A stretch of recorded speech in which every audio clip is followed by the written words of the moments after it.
Teologia Básica. Estudo 33, os resultados da salvação.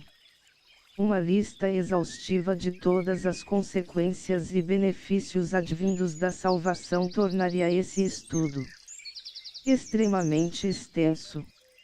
Vamos alistar apenas alguns resultados da salvação em Cristo. 1. Justificação. O significado de justificação. Justificar significa declarar alguém justo.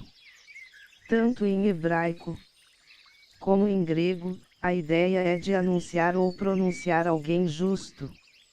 Observe o contraste entre justificar e condenar em DT 25.1, 1RS 8.32, e PV 17.15. B. O processo de justificação. O Senhor declarou pecadores como justos ao fazê-los justiça de Deus em Cristo, 2 Cor 5.21, dando a muitos o dom da justiça, RM 5.17-19.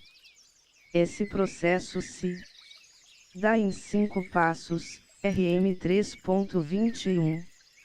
1. O plano, V21. A obra de Cristo foi vista e anunciada pelos profetas, demonstrando o plano de Deus de justificar os pecadores por meio do seu Filho. 2. O pré-requisito, Vivenda 22,23. A fé em Cristo é o único meio para a justificação.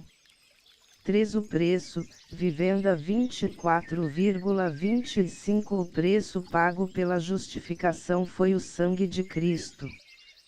4. A posição, V24. Quando alguém crê, essa pessoa está em Cristo, o que a torna justa.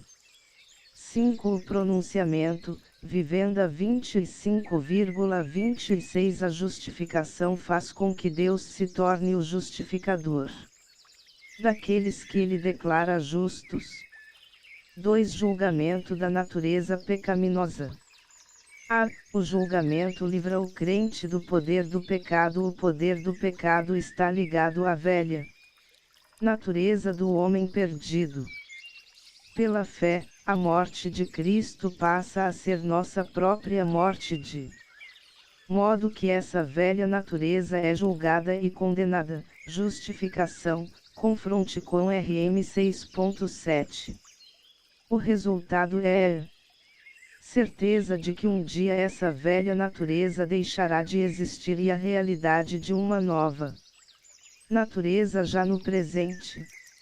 B. O julgamento livra o crente do domínio do pecado. O texto de RM 6 de janeiro de 2014 é claro ao demonstrar que o resultado da anulação do poder da velha natureza tem como resultado o fim da escravidão do pecado que obrigava a pessoa a cometer pecados e servir a Satanás, e b. a possibilidade de andar em obediência a Deus, fugindo do pecado. 3. Comunhão familiar do cristão. A morte de Cristo dá ao crente o privilégio de ter comunhão com a família de Deus, 1 JO 1 de maio de 2010.